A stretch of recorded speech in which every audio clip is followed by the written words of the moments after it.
etc. Et tout ça, effectivement, va impacter la dynamique du local content, puisque les acteurs de local content sont complètement liés à l'évolution de ces projets. Donc, c'est très valable dans le domaine du pétrole. En Afrique, on le voit dans les pays où il y a énormément de projets comme le Sénégal, où je suis passé il y a 3 semaines, on voit que tout est décalé d'au moins 1 an, voire 2. Et c'est quelque chose dont il faut tenir compte pour les stratégies. Dans le domaine minier, on a un peu la même dynamique, donc une dépression au niveau des prix, en dehors du secteur de l'or, valeur refuge que tout le monde connaît, l'uranium pour sa raison stratégique, et le fer, qu'on peut expliquer par le fait que dans un pays, par exemple, comme la Guinée, il y a eu énormément d'investissements qui ont été faits par des sociétés australiennes, russes, chinoises, et donc la production va continuer, même si on s'attend quand même à des ralentissements et puis à des décalages pour les nouveaux investissements. J'ai brièvement mis un graphique pour donner une idée des deux choses dont je parle. Donc, sur ce graphique qui parle du secteur minier, on voit bien sur l'année 2020, à partir du début de l'année 2020, si on regarde à l'extrême droite du graphique, la baisse des revenus. Donc, c'est revenus en ligne noire et profit en ligne bleue. Donc, on voit la baisse des revenus. Et surtout, le point important, c'est qu'il y a 3 lignes qui démontrent qu'en fait, au niveau de la reprise, on n'est pas très sûr de savoir primo, jusqu'où ça va baisser, et deuxièmement, quand est-ce que ça va repartir, et si ça repart, de combien. Donc, il y a des évaluations qui sont faites dans ce secteur, ça donne une idée. On parle de 30 à 100 milliards de dollars de pertes de profit et de 100 à 200 milliards de pertes de revenus. Donc, ça donne un ordre d'idée. Et dans le domaine pétrolier, l'ordre de baisse aussi des projets, quand on parle des réductions de projets, des décalages, c'est toujours aussi de l'ordre de plusieurs milliards de dollars, voire de dizaines de milliards. Donc, c'est des montants conséquents qu'il faut garder en tête. Et ce manque de visibilité sur quand est-ce que ça va repartir, pour moi, est le thème principal qu'il faut retenir sur ce sujet. Troisième secteur sur lequel on peut faire quelques remarques, c'est le secteur des énergies renouvelables. Donc, on en a parlé un peu en anticipation il y a eu des belles remarques en anticipation du webinaire. Là aussi, une baisse qu'on voit. Alors, c'est plutôt en centaines de millions de dollars là qu'on voit. Le graphique sur la droite montre le niveau d'investissement dans les énergies renouvelables au niveau mondial. On voit que la baisse se fait en centaines de millions. Il y a un côté positif, c'est que la baisse des énergies fossiles est quand même plus marquée que celle des énergies renouvelables. Et du coup, le point rouge montre le pourcentage des projets, des investissements en énergie renouvelable comparativement à ceux aux énergies fossiles. Donc, ça va contenter les gens dans l'environnement. Et puis, il y a toujours des bonnes nouvelles. J'ai choisi de parler du Sénégal. Le Maroc a été mentionné aussi sur les projets solaires qui sont vraiment très en avance au niveau africain, mais il y a aussi le Sénégal qui est en train de compléter deux projets majeurs, 60 mégawatts chacun, et qui sont à 60-65% d'état de fin. Et donc, ça, c'est encourageant. Ça va diversifier le mix énergétique au Sénégal et ça va permettre, effectivement, on en parlera plus tard, aux acteurs locaux de s'impliquer. Les infrastructures, la baisse va être liée au fait que les gouvernements qui sont souvent très impliqués dans ces projets d'infrastructure ont des difficultés budgétaires, et donc tous les projets d'infrastructure qui sont aussi gros consommateurs d'acteurs de local content vont être décalés, voire annulés pour certains. Alors, on ne va pas s'attarder trop sur ce graphique, mais j'ai choisi de montrer quelques graphiques sur le plan pétrolier pour illustrer encore le manque de visibilité, de prévision. Alors, je vais juste prendre les 2 graphiques qui sont sur la diagonale, qui part de la gauche, en haut à gauche, et qui descendent, qui sont des graphiques qui essaient de prévoir en fait le redémarrage de la demande mondiale de pétrole.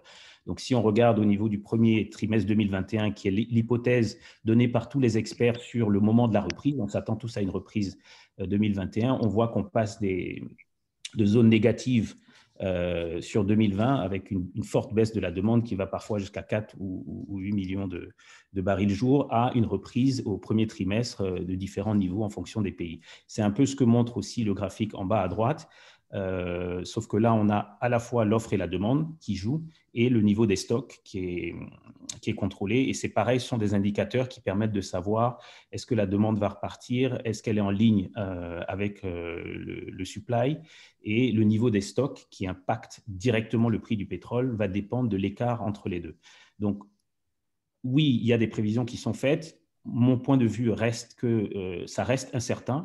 On va passer le dernier trimestre de l'année peut-être par une deuxième phase de la pandémie qui risque ou pas d'avoir un impact très significatif sur tous les indicateurs que je viens de citer. Et donc, il faut rester très prudent. Donc, au niveau des investissements, ça veut dire aucune certitude. Et donc, toujours pas de visibilité. Je vais passer rapidement sur le local content. J'ai choisi d'illustrer par 4 pays quelques données pour montrer un peu où est-ce qu'on en est. Et puis, ça va être détaillé par la suite avec des gens qui sont beaucoup plus experts que moi. Mais ce qu'il faut noter, je dirais, sur local content aujourd'hui en Afrique subsaharienne, c'est qu'il y a 2 pays qui, pour moi, servent toujours un peu d'exemple, qui sont le Nigeria et le Ghana. Le Nigeria, qui est un pays très avancé dans ce domaine, avec des acteurs un peu sur toutes les parties de la chaîne de valeur, et ce qui est assez intéressant, avec une loi qui est quand même très forte, qui n'est pas toujours appliquée en totalité, mais qui est plus appliquée que dans le reste des pays africains. Donc, je pense qu'avec le nouveau contexte, ça va renforcer cette présence d'acteurs, que ce soit des juniors, des traders, des distributeurs indigènes ou des sous-traitants dans les différents projets. Le Nigeria est très actif là-dessus et je pense que la période qui s'annonce post-Covid va renforcer cet état de fait. A contrario, le Ghana, qui a un peu le même système, les mêmes lois, ne les applique pas aussi bien qu'au Nigeria. On trouve moins d'acteurs et ces acteurs sont souvent concentrés sur une partie de la chaîne de valeur qui n'est pas à forte valeur ajoutée et ils n'ont pas encore réussi, alors pour différentes raisons, hein, mais à franchir le pas d'étendre la présence d'acteurs sur toute la chaîne de valeur. Le Sénégal, exemple très intéressant, qui n'est pas encore en production active, que ce soit au niveau du pétrole ou du gaz, mais qui est en train de réfléchir fortement à comment impliquer les acteurs locaux. Je suis passé au Sénégal, comme je l'ai mentionné tout à l'heure, il y a 3 semaines. J'ai pu rencontrer des acteurs gouvernementaux, des acteurs de tous les niveaux, et on sent vraiment qu'il y a vraiment une vraie logique de discussion, une vraie logique de présenter une vision pour intégrer les acteurs locaux à différents niveaux. Et ça a déjà commencé. J'ai pris juste l'exemple ici du projet de gaz où il y a une discussion au niveau gouvernemental pour savoir est-ce qu'on va faire le schéma classique, c'est-à-dire faire appel à un acteur extérieur, faire venir un FSRU pour la gestion du gaz, ou au contraire gérer toute la chaîne de valeur de cette nouvelle production de gaz en utilisant des acteurs locaux et en demandant au gouvernement de faire les investissements. C'est un débat qui a lieu en ce moment. Je ne peux pas vous en dire plus, mais bon, on verra comment ça va se terminer. Mais je trouve que cette réflexion est intéressante parce que traditionnellement, elle n'a pas vraiment lieu. Pareil au niveau du raffinage, ils ont un acteur local qui est actionnaire, pas majoritaire, mais important de la raffinerie. Et c'est bien de voir comment tout ça va évoluer. L'INPG, je pense que Jean-Louis ou d'autres vont en parler, donc je ne vais pas m'y attarder, mais c'est positif et ça permettra d'avoir les cadres qu'il faut pour les projets futurs. Côte d'Ivoire, c'est naissant. Il y a aussi une INPG, un institut de formation, mais il n'y a pas encore de vraie stratégie local content. Donc, ce pays, comme d'autres, ont encore besoin de s'appuyer sur l'exemple peut-être du Nigeria et du Sénégal pour finir. Et en conclusion, je dirais que cette période qui s'annonce, donc avec le manque de prévision, le manque de visibilité qu'on a donné, va donner beaucoup de décalage sur les projets d'investissement. Donc, il faut être très prudent sur l'impact. Je pense que ça va ouvrir une opportunité pour les acteurs locaux de pouvoir s'impliquer dans des projets où traditionnellement on n'aurait pas fait appel à eux, où ils n'auraient pas été compétitifs, mais avec la mise en garde il faut bien regarder l'aspect des coûts, mais surtout l'aspect de la compétence. Ce n'est pas le tout d'avoir des acteurs impliqués, il faut qu'ils puissent faire le travail, sinon on rentre dans des problématiques qui sont autres. Et donc je pense que cette réflexion, c'est pour ça que j'aime l'exemple du Sénégal, parce que la réflexion est menée en amont. Mais ça va ouvrir une période d'opportunité, à mon avis, pour permettre à de plus en plus d'acteurs du local content de prendre leur part au développement des différents projets dans les différents pays. Voilà ce que j'avais à dire. Je reste disponible pour les questions sur le chat ou ensuite, et je passe la parole à Jean-Louis pour nous en dire un peu plus. Donc, tu libères l'écran. Voilà. Tu libères l'écran et je le reprends. C'est fait. Merci.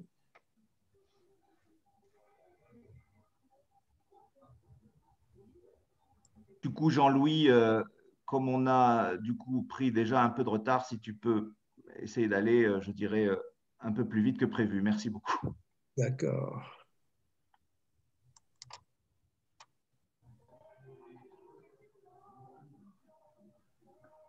Est-ce que vous voyez l'écran ou pas? Oui. D'accord, bon, c'est très bien. Donc, je reprends. Je reprends la suite des événements.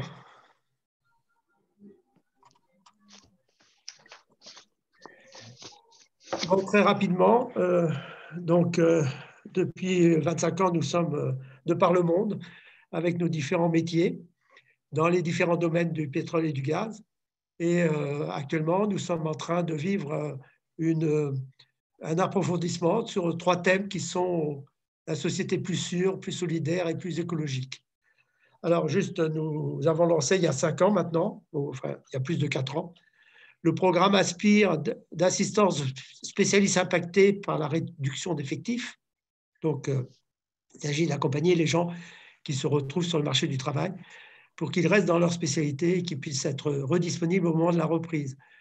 C'est un projet qui marche bien, que nous avons conçu et que nous opérons en partenariat avec Evolène. Nous sommes toujours en recherche de parrains, donc si ce sujet vous intéresse, pour parrainer des personnes qui sont en recherche, ça sera avec plaisir. Vous pouvez donc vous adresser un contact à CP-France ou à mon adresse directement. Nous avons une activité de développement de contenu local, nous en avons parlé à notre dernier séminaire. Et nous avons d'autres domaines, par exemple la recherche et développement sur l'hydrogène. Nous sommes actuellement en recherche d'un site pilote pour tester nos recherches dans le domaine de la transformation du CH4 en hydrogène, de la réinjection du CO2 et du transport de l'hydrogène. Là aussi, vous pouvez, si vous voulez vous intéresser au groupe de travail, vous pouvez nous contacter et rejoindre notre groupe de travail. Typiquement, en formation, par exemple, vous avez les 10 membres partenaires qui sont là. Et, certains membres, en fonction des projets, se regroupent et remportent des projets. Là, c'est le projet que nous sommes en train de terminer avec une remise de rapport dans les premières remises dans 2 jours. Donc, José Hoguet, en particulier, est activement présent sur cette activité. Il s'agit de faire une étude de cadrage, de faisabilité d'un centre de formation à Saint-Louis pour le compte du ministère de la formation professionnelle et du ministère du pétrole à travers l'INPG, l'Institut national du pétrole et du gaz au Sénégal.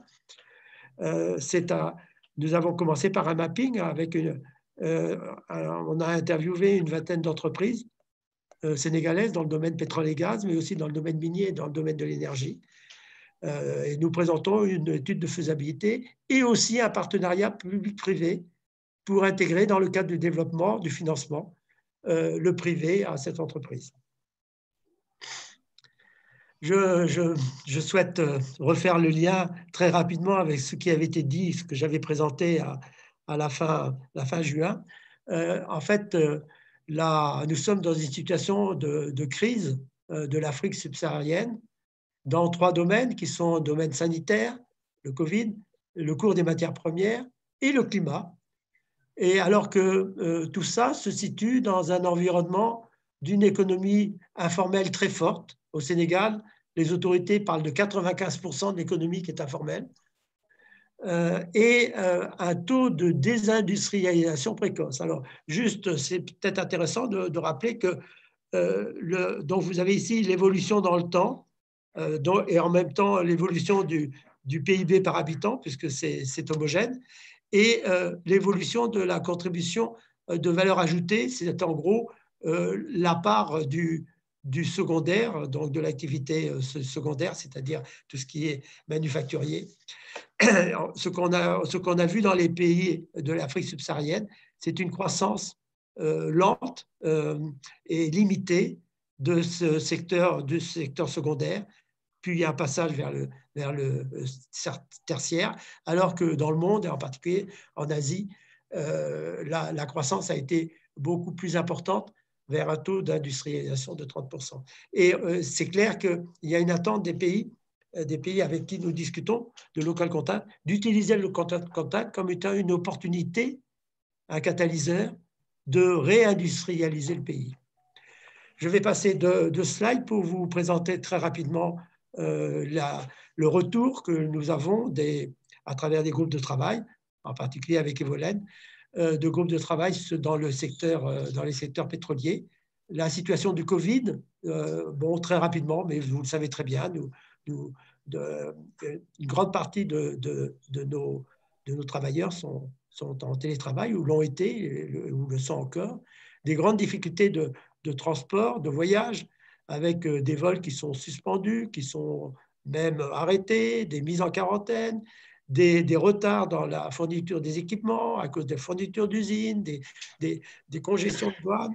Et tout ça, ça pousse certains à se poser l'opportunité, ou tout au moins le besoin, de réévaluer le bénéfice et risque de faire construire dans des pays exotiques tiers. Je pense par exemple à l'Asie du Sud-Est qui est sollicitée sur certains projets africains pour fabriquer en pièces détachées des modules qui auraient pu être fabriqués localement.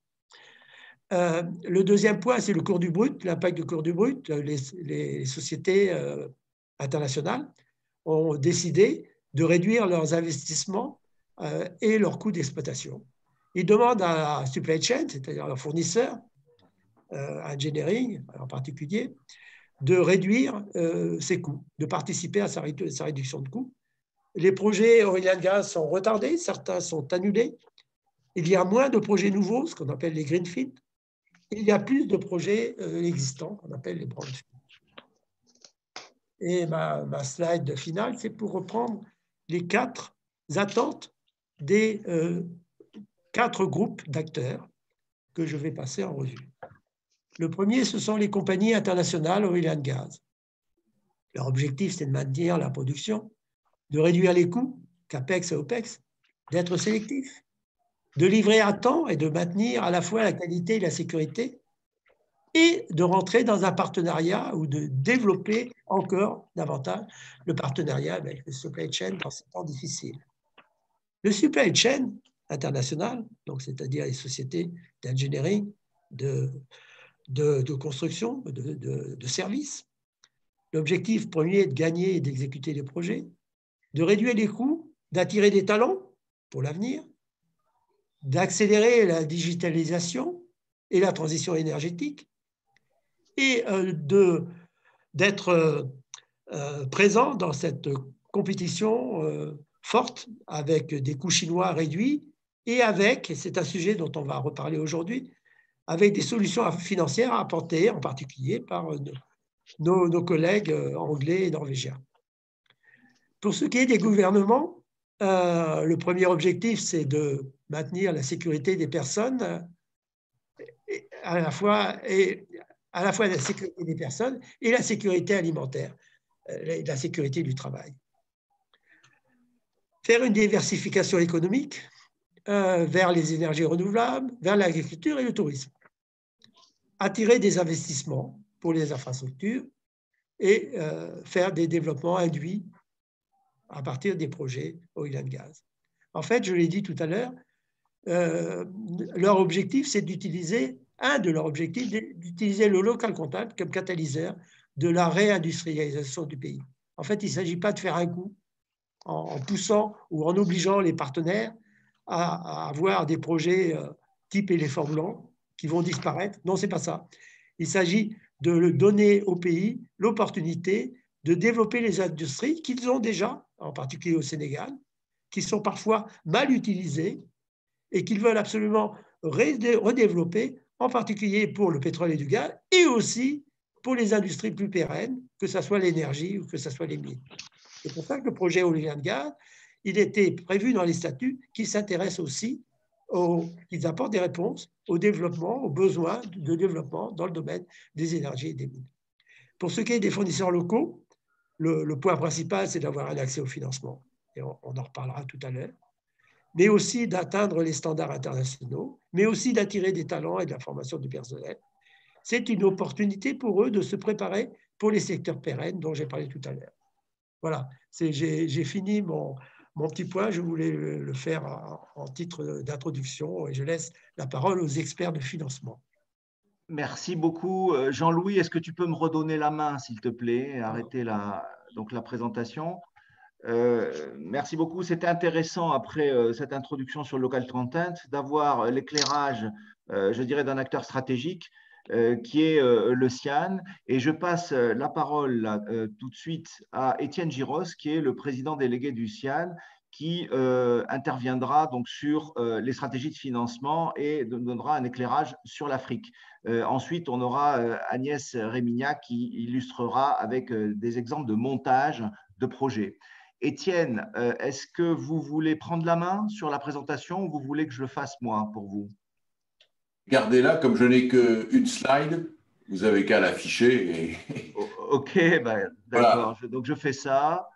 Je prends la main et je vais donc partager tout de suite votre… Alors, nous n'avons Étienne, que 10 minutes de retard, ce qui n'est pas grand-chose. Donc, voilà. Je vais essayer de rester dans les temps et je voudrais donc saluer tout le monde. Vous avez mon image sur l'écran aussi? Alors, est-ce que vous voyez là l'écran là, que je partage? Oui, je vois l'écran, moi je le vois, oui. Oui, donc vous voulez que j'aille tout de suite sur le slide, hein? Oui, allez tout de suite sur ma… Voilà. D'accord, ok. Voilà. Et est-ce que vous me voyez à l'écran moi-même ou pas? Absolument, on vous voit. Jean-Pierre, tu devrais te mettre en diaporama. Alors, diaporama, c'est peut-être mieux. Oui, ça c'est sûr. Oui. Ok, d'accord. Diaporama sur la slide actuelle. Voilà. Alors, bonjour à tous. Je suis Étienne Giraud, je suis le président du CIAD, qui est le Conseil français des investisseurs en Afrique, qui représente la quasi-totalité des entreprises françaises investies en Afrique. Nous couvrons à peu près 80% du business français en Afrique et comme vous l'imaginez, c'est très important puisque nos adhérents font en Afrique un chiffre d'affaires supérieur à 60 milliards d'euros par an. Alors, sur le financement des projets en Afrique, je voudrais plutôt vous dresser rapidement un petit panorama qui vous donnera une idée du contexte dans lequel il faut agir et nous verrons après avec Agnès si on peut vous apporter des réponses plus particulièrement techniques. Mais je pense que l'Afrique est un continent ou une région du monde pas si compliquée que ça, mais assez particulière et dans laquelle il faut s'acculturer. Alors, je voudrais vous faire toucher du doigt 2 ou 3 éléments importants quand on envisage un investissement en Afrique. Le premier, c'est pour financer son projet, et vous verrez que ce que je vais vous expliquer dans mes 3 points, c'est quand même assez particulier à l'Afrique, et vous ne trouverez pas la majeure partie de ces conditions dans d'autres régions du monde, en Europe, en Asie ou en Amérique. Donc, le premier point en Afrique, ça c'est assez souvent le cas quand même dans le monde, mais c'est très particulier à l'Afrique quand même, c'est qu'il faut, pour financer son projet, viser un mix entre les fonds propres, les subventions et les dettes, qui ont elles-mêmes leurs particularités. Vous savez qu'on dit en général qu'un projet, notamment en infrastructure ou énergétique, en Afrique, doit être financé à peu près à 30% par l'equity ou les fonds propres, 70% par l'endettement. Mais il y a une particularité en plus qui vient, c'est que si on veut pouvoir rembourser ses dettes et si on veut pouvoir amortir son projet et même, pourquoi pas, rémunérer le capital, il faut évidemment pouvoir rendre des prestations. Et le pouvoir d'achat en Afrique est tel que assez souvent, le montant de l'investissement nécessaire ne peut pas être amorti par les recettes à venir sur les années ou les décennies qui viennent. Et il faut donc insuffler une partie de subvention. Par exemple, dans le domaine énergétique, il est illusoire de croire qu'un investissement peut être financé à 100% par les fonds propres et par les dettes sans subvention parce que le pouvoir d'achat des populations ne peut amortir qu'à peu près 70% ou les 1/3 et les 2/3 du projet investi. Il faut donc aller assez souvent à la recherche de subventions. Et donc, c'est tout un sujet que nous menons actuellement sur la réflexion du CIAN dans les relations avec les pouvoirs publics. c'est de faire un rapprochement entre l'aide publique au développement, qu'elle soit française ou européenne, et le secteur privé. Vous savez sans doute que les subventions sont en général, qui sont très importantes, des milliards d'euros, sont en général accordées à 80% aux États pour financer des programmes. Et c'est donc les États africains qui reçoivent l'argent et qui l'utilisent pour financer leurs programmes. Et l'autre partie, c'est accordé aux ONG. Il y a très peu, voire quasi aucune subvention qui est accordée au secteur privé. Or, selon nous, le secteur privé est tout aussi à même que les autres acteurs de créer du développement, créer de la richesse et de lutter contre la pauvreté. Donc, ça veut dire que quand vous visez ce mixte, il faut aller à la chasse aux subventions.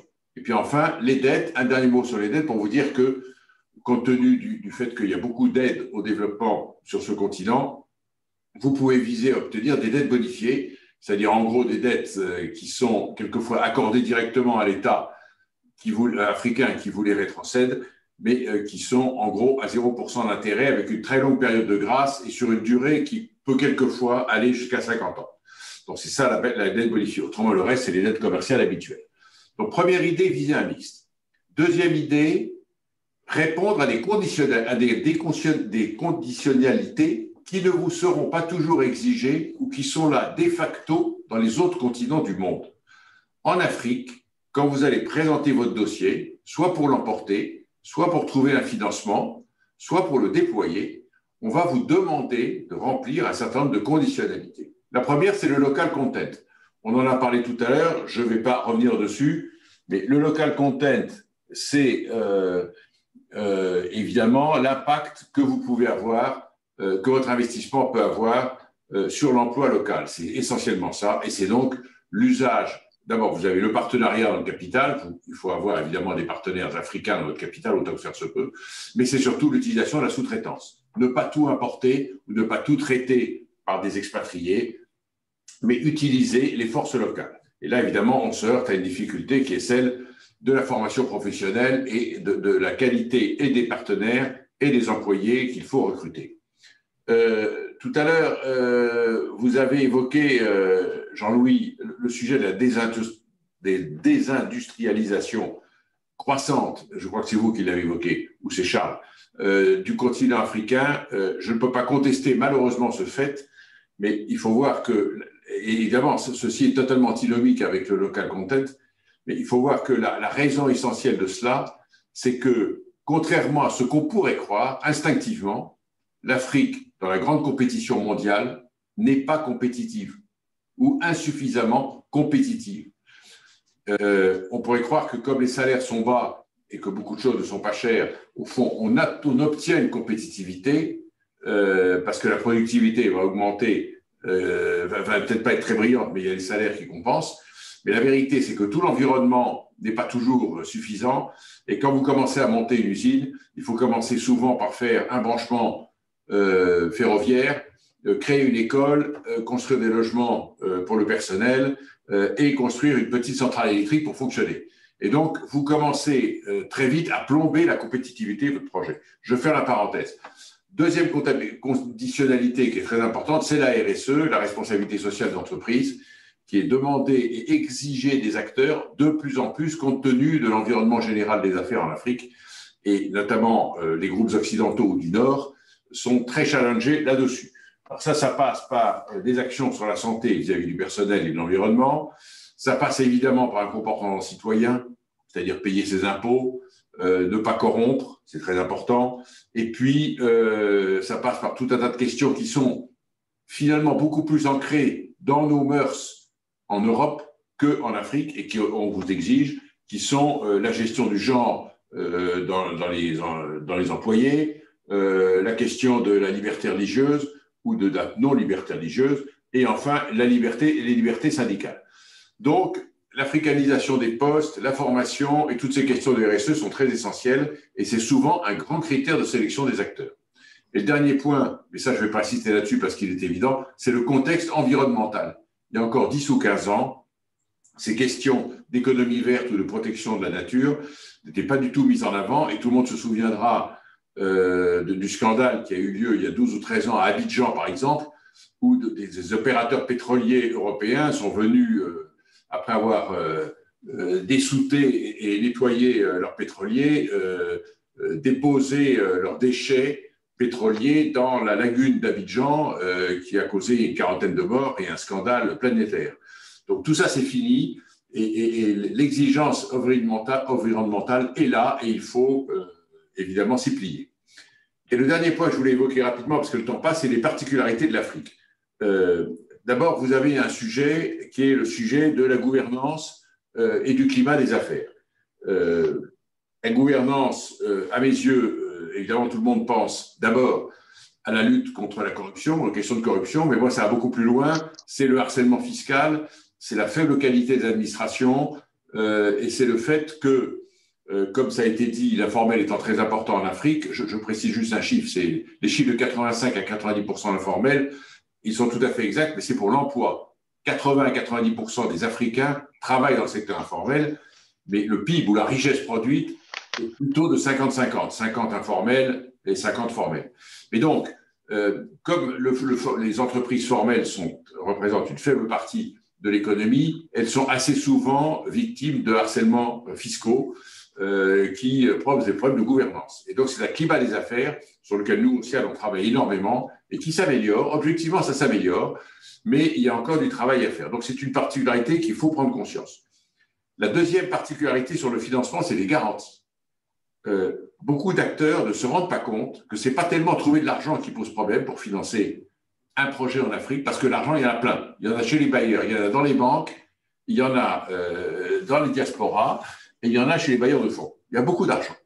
Le sujet, c'est les garanties qui vont être assorties, les demandes de garanties qui vont être assorties à ce financement. Pourquoi? Parce que l'Afrique, du fait du climat des affaires, du fait de la petitesse des marchés, est assortie d'une impression ou d'un sentiment de risque élevé. Quelqu'un tout à l'heure avant moi présentait très justement la balance entre le risque et la rentabilité attendue. Eh bien, le problème de l'Afrique, il tient dans cette comparaison-là entre ces deux colonnes. Quel est le risque que j'encours et quelle est la rentabilité que j'attends? Et la rentabilité, elle est en général là à la fin de la journée en Afrique, sauf que les marchés étant petits, le montant total de la rentabilité, même si en pourcentage il est assez élevé, est assez faible.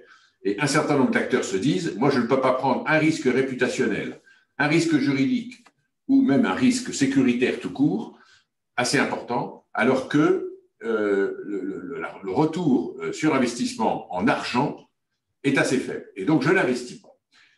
Nous nous élevons contre cette approche-là parce qu'il faut dérisquer l'Afrique. L'Afrique n'est pas plus risquée que d'autres continents.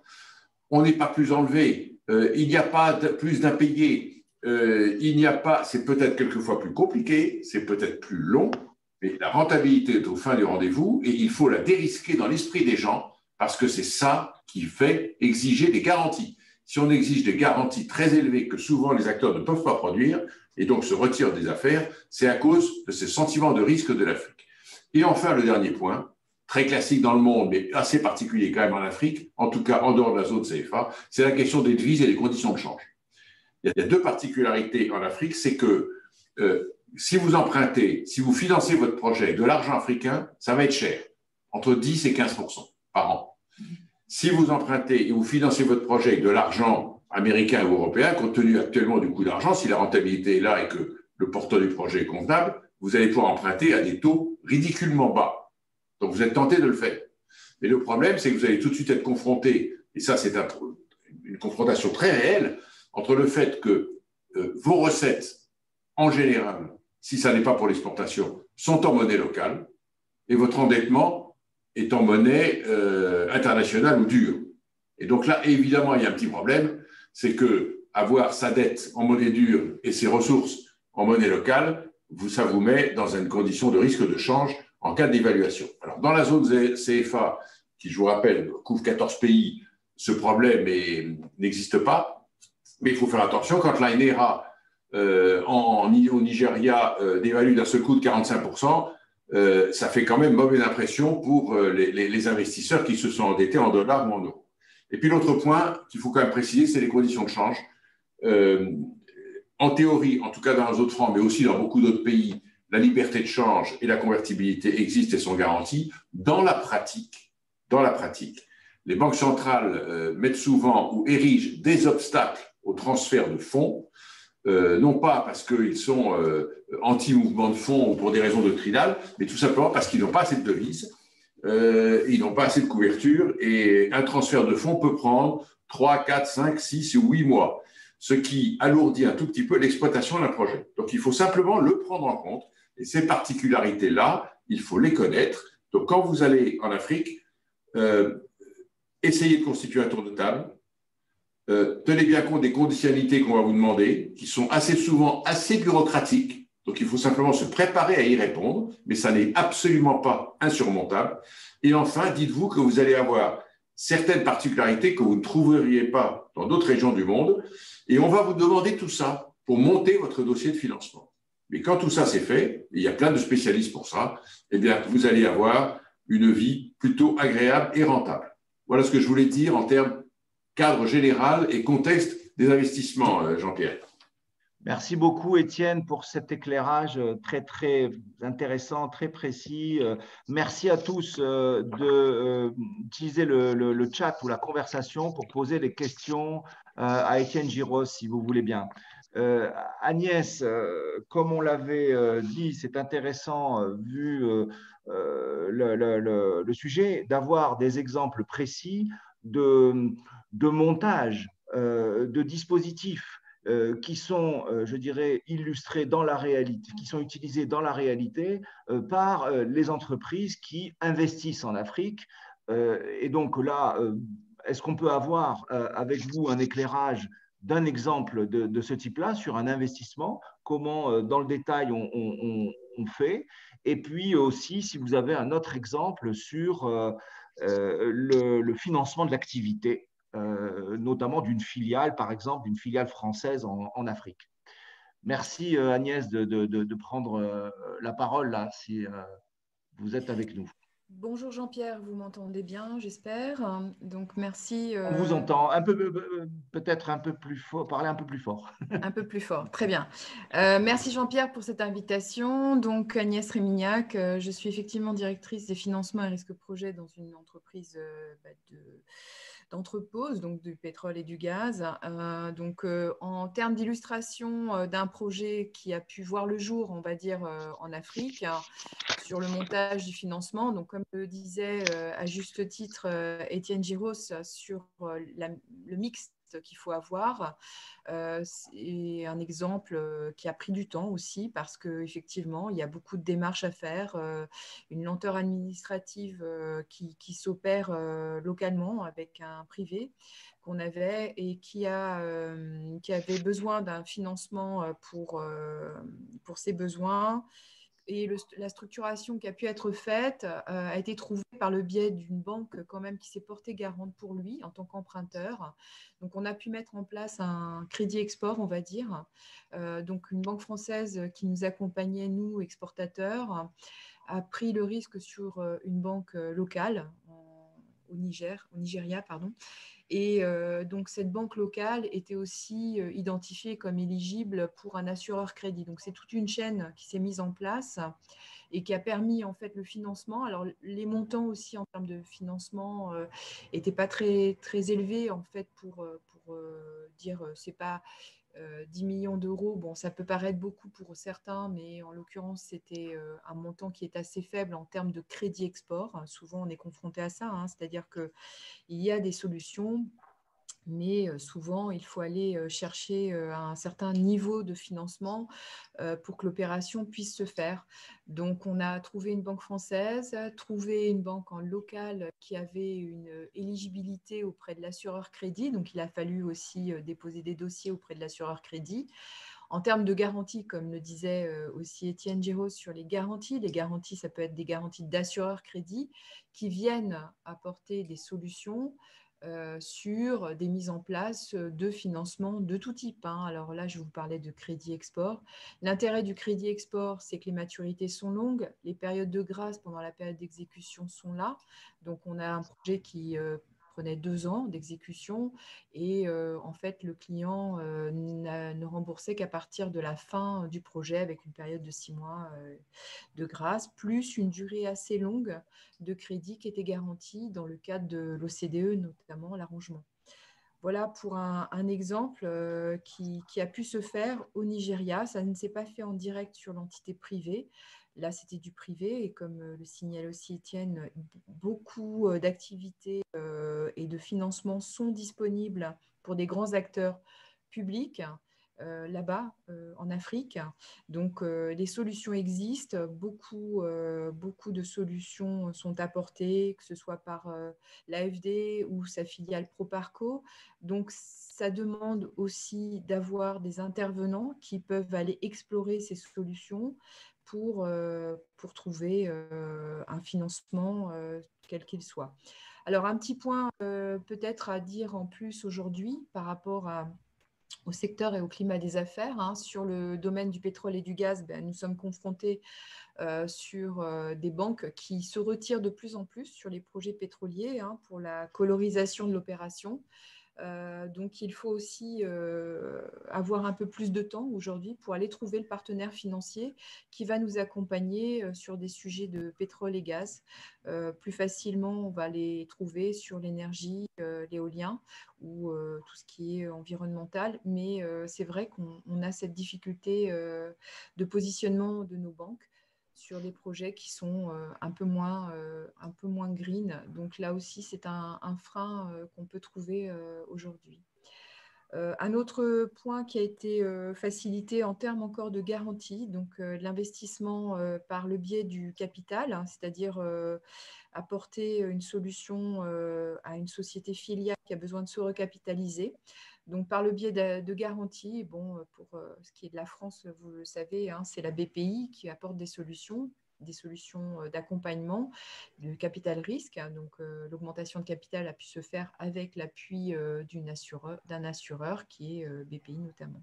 Voilà, vous avez vraiment tout un panel de solutions qui est disponible. C'est vrai qu'il faut du temps.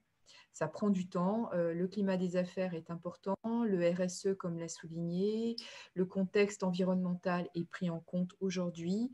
Le local content, dans notre domaine d'activité, on le maximise sans qu'il y ait forcément nécessité à le faire, mais on a cette spécialité d'accompagner les locaux et d'avoir notamment pas mal de ressources prises en local pour les former et qu'il y ait une continuité d'activité reprise pour d'autres projets. Voilà, s'il y a des questions. On ne vous entend pas, Jean-Pierre. On aurait envie de vous poser plein d'autres questions, Agnès, maintenant. Par contre, on ne va pas le faire comme ça. On va le faire en utilisant le chat et la conversation, s'il vous plaît. On continue. Merci beaucoup pour cet éclairage. Merci à vous. On va, si je suis, donc là, moi, je suis bloqué de mon côté avec, donc je vais arrêter le partage et je vais reprendre si ça ne vous embête pas. Et on va passer donc aux illustrations, je dirais, initiatives qui sont prises, dispositifs concrets pour aller, je dirais, vraiment dans le détail des solutions, en fait, hein, que les uns et les autres pouvons aujourd'hui avoir à disposition. Et donc, je propose tout de suite que Céline Braconnier, en fait, qui est la responsable du dispositif Total régional, puisse intervenir pour exposer une première solution. Et donc, d'ailleurs, elle nous a fait l'amitié de pouvoir présenter cette solution à toute notre audience. Donc, Céline, je vous laisse la parole. Vous voulez que je partage ou vous voulez prendre la main? Non, vous pouvez prendre la main parce que je n'ai que 3 slides. D'accord. Ben, écoutez, alors je m'empresse de repartager mon écran qui était bloqué là sur le… Voilà.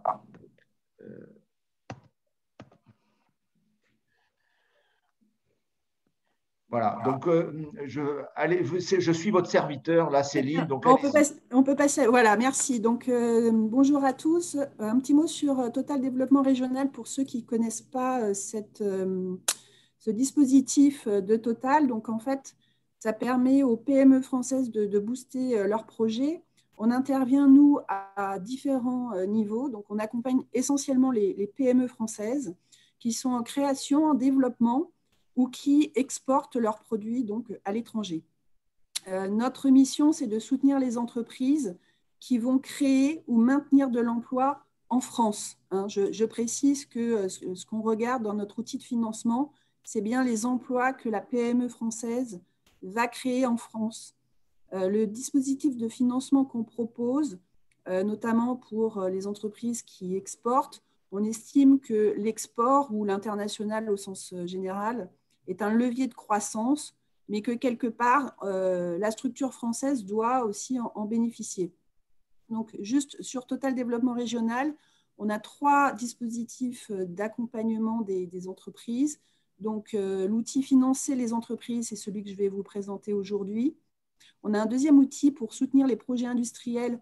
Donc, en fait, ça, c'est vraiment lié à la vie économique de nos sites industriels en France, notamment quand il y a des revitalisations ou des changements de périmètre d'activité avec des reconversions industrielles. Et le dernier, c'est accompagner à l'international. Donc, aujourd'hui, je vais vous présenter un mix entre le financer les entreprises et l'accompagnement international. Donc, on peut passer au deuxième suivant. Donc, notre outil de financement, comme je vous le disais, alors celui d'avant, pardon, le slide, voilà. Donc, c'est un outil dédié aux PME françaises. Donc, on intervient en cofinancement, nous. Donc, en cofinancement, il faut que l'entreprise ait un prêt bancaire par ailleurs. Ça peut être un prêt d'une banque privée ou de la BPI, bien sûr. Donc, pour les entreprises qui vont se développer à l'international, souvent, en fait, on parle d'un prêt développement. Et donc, on intervient en général pour des entreprises qui ont moins de 12 ans, sauf si elles se développent à l'international. Dans ce cas-là, on ne regarde plus l'âge de l'entreprise. L'un des critères qu'on regarde essentiellement donc, pour pouvoir accéder à cet outil de financement de Total, c'est de créer au moins 10 emplois au cours des 3 prochaines années, donc en France. Comme je le disais, notre objectif, c'est vraiment la création, le maintien d'emplois sur le territoire français. Alors, on intervient, quel que soit le secteur d'activité. C'est vrai qu'aujourd'hui, on est dans le secteur pétrolier et de l'énergie avec ce webinaire, mais Total intervient, peut aider des PME qui font des petits gâteaux, enfin, tout ce que vous voulez. Voilà. En dehors des alcools et des médicaments, on intervient vraiment dans tous les secteurs d'activité à partir du moment où ce sont des services liés à l'industrie et en priorité B2B. Alors, notre outil de financement, ce sont des prêts de 20 à 100 000 euros à taux zéro, sans garantie, sans frais de dossier. Donc, comme je le disais, c'est en complément d'un partenaire ou de prêts bancaires. Donc, quand on dit un partenaire, on travaille beaucoup avec des structures qui font de l'aide aux entrepreneurs du type Réseau Entreprendre. Mais c'est vrai que dans le cadre d'entreprises qui sont peut-être plus anciennes, un accompagnement par une chambre de commerce ou bien par la BPI peut être utile. Et donc, ce sont des prêts qui sont remboursables sur 3 à 5 ans.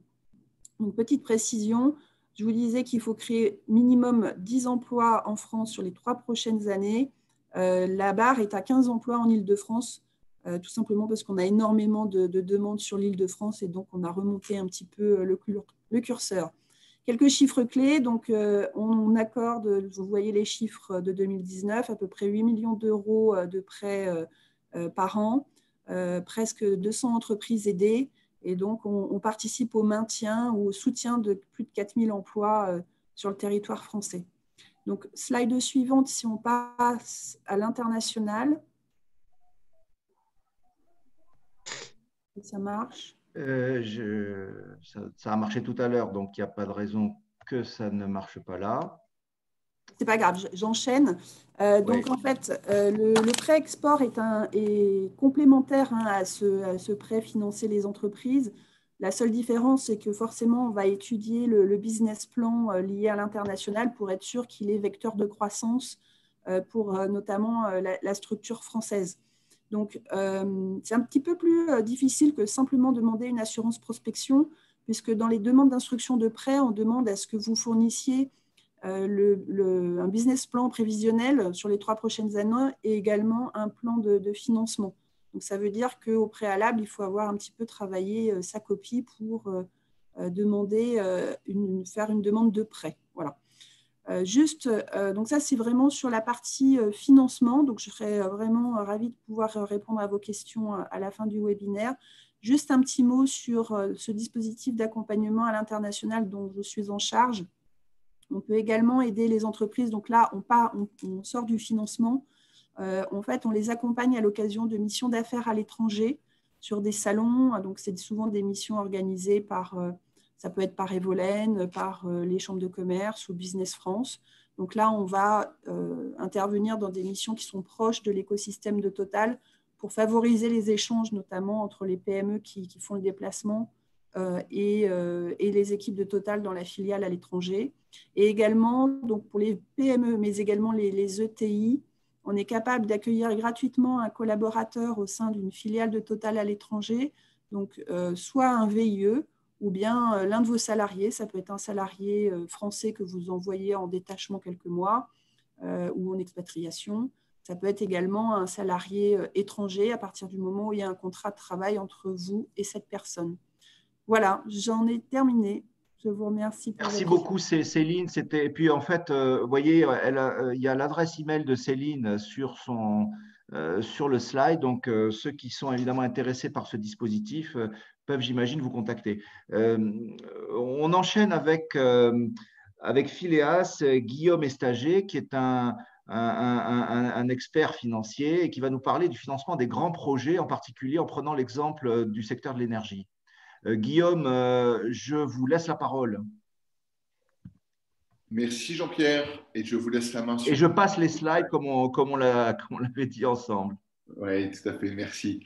Très rapidement, pour me présenter, donc, je suis associé chez Philae Advisory, qui est un cabinet de conseil financier sur le secteur de l'énergie et des infrastructures sur le continent africain, très spécifiquement. Alors, on va essayer de se concentrer un tout petit peu sur le secteur de l'électricité dont on n'a pas beaucoup parlé précédemment et de vous faire passer quelques messages à la fois optimistes mais aussi avec un peu de réalisme. Donc, le premier point sur l'électricité qui ne va pas vous surprendre, mais qui est toujours important quand même de rappeler ici, c'est le fait qu'il y a un besoin fondamental, structurel en termes d'électricité. Pour vous donner un peu quelques chiffres ici, on a à peu près 40-45% de la population africaine qui n'a pas accès, qui a accès uniquement à l'électricité. Il y a une forte disparité, comme on peut le voir ici sur ce slide, avec un taux d'électrification qui est important en Afrique du Nord et en Afrique du Sud, mais effectivement un vrai sujet d'électrification en Afrique subsaharienne. Pour vous donner quelques chiffres aussi, pour continuer, la puissance disponible en termes d'électrification sur le continent africain, en Afrique subsaharienne, est juste équivalent à la production en Espagne. Pour vous donner un peu un exemple, vous imaginez qu'on a un nombre d'habitants qui est supérieur. Un autre point ici, c'est que ce que l'on voit sur le marché de l'électricité très clairement, c'est un potentiel énorme en énergie renouvelable, solaire en particulier. On voit de plus en plus de projets éoliens, de plus en plus de projets en biomasse. Un élément aussi qu'on a tendance un peu à oublier, mais qui est fondamental en termes d'énergie renouvelable, c'est tout ce qui est hydroélectricité. Je pense ici en particulier à l'Afrique centrale. Je pense aussi à l'Éthiopie, donc plutôt du côté Afrique de l'Est. Donc, on voit un énorme développement sur le secteur de l'électricité en énergie renouvelable. Ce que l'on voit aussi, qui est une tendance de fond, c'est le développement de la production d'énergie décentralisée. On y reviendra. Les kits solaires, c'est une chose. Ce qu'on appelle les mini-réseaux aussi sont une autre chose. Donc, la production d'énergie qui n'est pas forcément connectée, ou en tout cas pas pour l'instant, au réseau national de transmission et de distribution. Donc voilà, on peut, et effectivement une tendance aussi de fond avec des réformes sectorielles qui vont favoriser l'émergence du secteur privé. On peut passer, Jean-Pierre, au slide d'après, qui est qui est un sujet pour nous très important, dont Étienne Giraud a pas mal parlé tout à l'heure. Il y a de l'argent sur le continent africain, qu'on soit bien clair. L'enjeu, il n'est pas tellement sur la mobilisation, il est plus sur comment je vais mobiliser des financements. Et l'enjeu va être du coup de créer de la liquidité, de créer des projets qui sont bancables, qui sont mûrs pour être financés. Mais encore une fois, les besoins sont là, il n'y a aucun doute, et les mécanismes de financement sont là. Il faut savoir les mobiliser, il faut savoir structurer correctement des projets, mais il n'y a pas tellement d'enjeux, et on y reviendra un peu plus tard sur la disponibilité de financement. Donc, d'un côté, vous avez une tendance de fonds qui sont positives, clairement. Hein. Vous avez des taux de croissance qui sont relativement forts. De manière générale, on est à peu près à 3,5% sur l'année dernière. Un élément important sur l'électricité aussi, pour la première fois depuis quelques années sur le continent africain, le taux d'électricité croît plus vite que la population. Donc ça, c'est un changement important. Pour vous donner aussi un peu des ordres de grandeur et la taille de marché dont on parle, on a un besoin d'infrastructures qui est à peu près de l'ordre de 100 milliards par an. Et on estime qu'à peu près 40% de ce besoin est mobilisable par le secteur privé. Donc ça, et quand on regarde de l'autre côté, sur ces financements, vous avez de plus en plus d'institutions de financement qui créent des véhicules à la fois en dette, à la fois en garantie, à la fois en fonds propres. Vous avez de plus en plus de fonds d'investissement donc privés qui lèvent des montants très importants en termes pour mobiliser du capital. Donc, vous avez clairement des financements. Le sujet à l'heure d'aujourd'hui, c'est ce décalage entre le financement disponible et l'investissement qui est déployé. On pourra revenir dessus un petit peu plus tard. On peut passer sur le slide d'après, qui nous paraissait important de vous présenter pour vous donner une perspective un tout petit peu différente. C'est sur le marché de l'off-grid. Qu'est-ce qu'on appelle le marché de l'off-grid? Je dirais qu'il y a deux sous-segments là-dedans.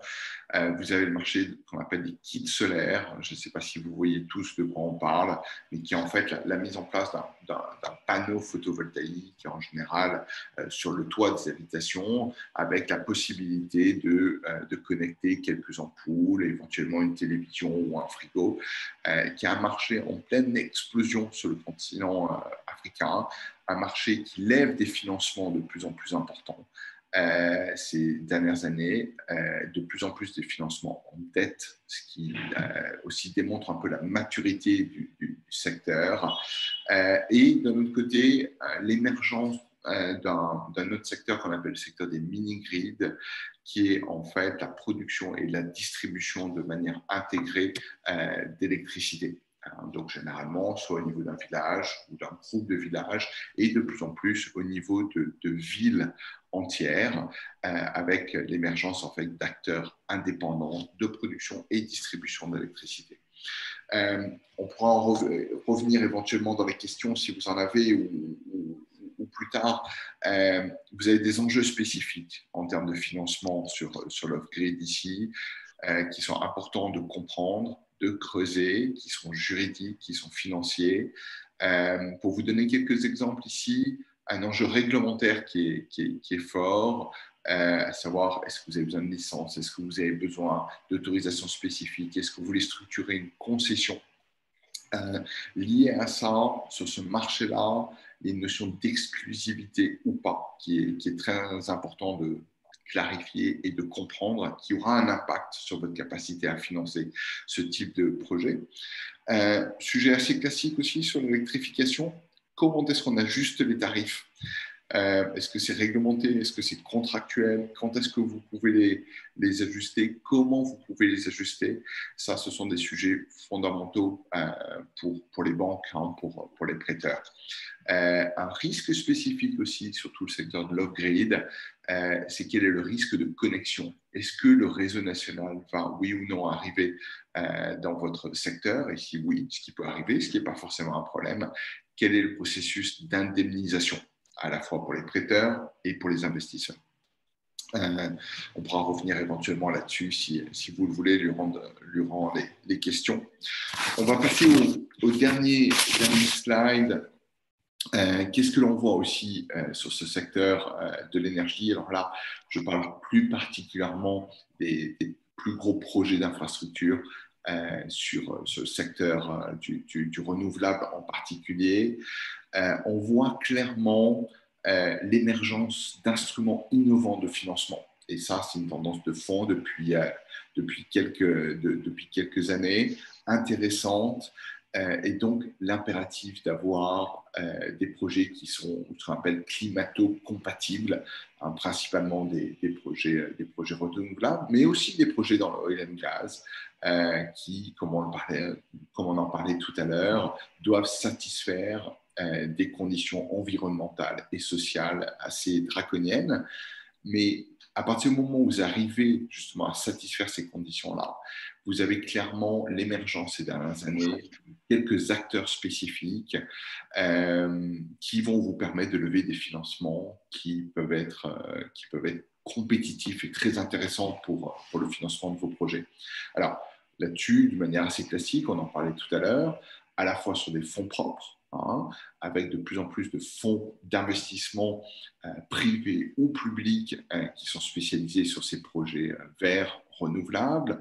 Pour vous en citer quelques-uns, Africa 50 qui a été créé initialement par la Banque africaine de développement, Energy Access Venture, par exemple, qui a été créé initialement par Schneider Electric pour financer la plus des projets hors réseau, kit solaire ou mini-grid, et la plupart des institutions de financement aussi qui interviennent là-dessus.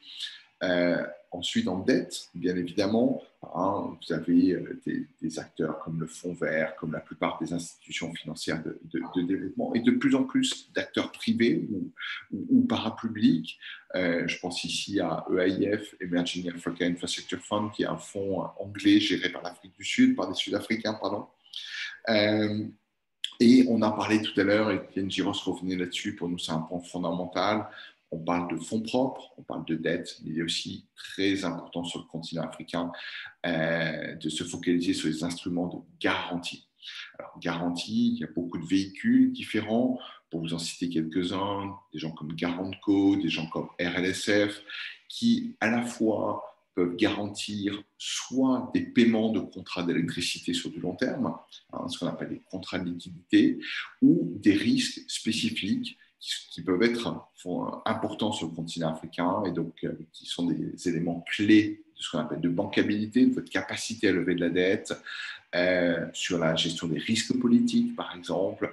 Là, vous avez des instruments assez classiques offerts par la Banque mondiale, par la Banque africaine de développement, sur lequel on pourra revenir aussi, et des institutions plus ce qu'on appelle de la finance carbone, qui est un sujet qui revient, qui est de plus en plus d'actualité et qui peuvent vous permettre d'avoir des revenus annexes à vos projets et d'augmenter votre capacité à lever de la dette et améliorer la performance de votre investissement. Donc voilà, très rapidement, quelques exemples plus spécifiques sur l'électricité et on pourra revenir sur tout ça un peu plus tard. Merci beaucoup, Guillaume. Je suis un peu frustrant là pour tout le monde, mais on est, comme vous le savez, un peu contraint par le temps. Donc, en accord avec les intervenants, on passe directement à la partie de Mander qui a une contrainte, lui, après. Donc, Mander, je te passe la parole. Mander va parler des fonds d'investissement spécialisés sur l'Afrique, donc qui est un outil, qui sont des dispositifs quand même très pertinents à connaître. Mander, je te laisse la main. Bien, bonjour donc à tous et merci pour cette invitation. Donc je me présente très rapidement, je suis partenaire à Convergence, mais je suis aussi conseiller en financement, en particulier institutionnel et en politique publique, puisque vous allez comprendre, les deux sont liés. Alors, au fur et à mesure que je parle, je te laisse, Jean-Pierre, feuilleter mes slides. Je ne ferai pas, voilà. Je ne ferai pas tu me dis quel slide tu veux que je mette, si tu veux bien. Voilà, bah, tu vas le comprendre. Là, je vais commencer déjà par peut-être repositionner un peu la problématique. Je suis exactement en phase avec ce qui vient d'être dit, hein, donc, que ce soit par Étienne Giros ou par Guillaume et Stager.